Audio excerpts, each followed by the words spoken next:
It is unclear whether emergency work can continue in the area due to the threat to crews. Right in WDSU first warning weather, I've looked up some of the radar estimates of that rain over at least the past 7 days. There are some places in the region that show that they've got the chance and the risk that they've had about 17 inches of rain. So let's see it. There it is, 17 inches of rain near Sioux Falls. Mankato, though, about 8 inches of rain. This is just over the past 7 days. You look even further back in time, and there's been a lot more rain than that in some cases.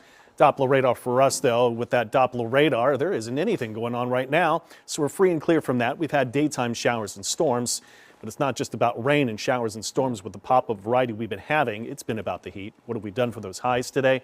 93 both at Lakefront and officially here in New Orleans. Bogalusa topped out to 98 today. That is an actual air temperature. When you factor in humidity, I'm sure it was even more than that. Real-time temperatures, 70s. We've got near 90 at Lakefront, 85 officially here when you factor in humidity right now. Feels like 97 here in New Orleans, 103 at Lakefront. This heat and humidity not going anywhere here tonight, and I still think tomorrow could feel as hot. But it's these storms that are in Nebraska right now, those storms right here, that have a chance of rolling through us tomorrow. So how far away is that? It's about 1,000 miles. Those storms I've tracked at about 43, 45 miles per hour. It's still a ways away. Starting off Wednesday, only as low as 75 in the North Shore. We could be from 79 to 83 here in the city, and much of that South Shore from that range of around 75 to 80. So storm activity tomorrow. It's lake breeze, ocean breeze driven storms and variety could begin as soon as we get to 11, noon, 1 to 2, and they're more isolated in nature, as we know that's usual for this time of the year.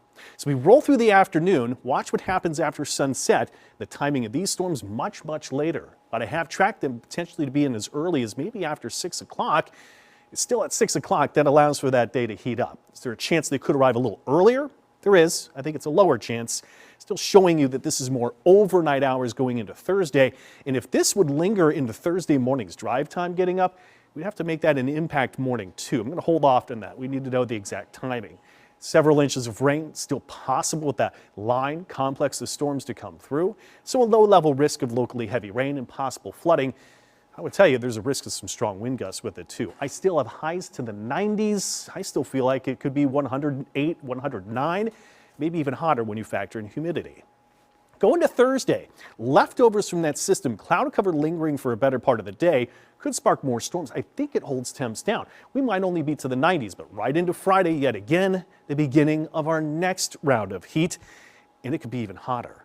But we let off WDSU News at 10, easy for me to say, with the addition of our new tropical wave that we're tracking, and that's where we get to right now. Still the first tropical wave we've been tracking, very low chances development next 2 days, 7 days. And this thing would take over a week for slow possible development and maybe over that time getting to the Lesser Antilles. But both systems are dealing with quite a plume of Saharan dust.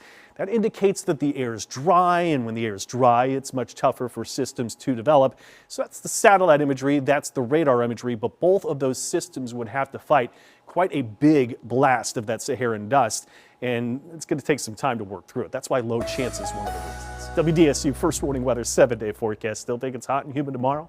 Evening, nighttime storms likelier, but the impact day for the heat, do you think it gives us temporary relief? That's the storms, that is the Thursday. Heat's right back through the weekend.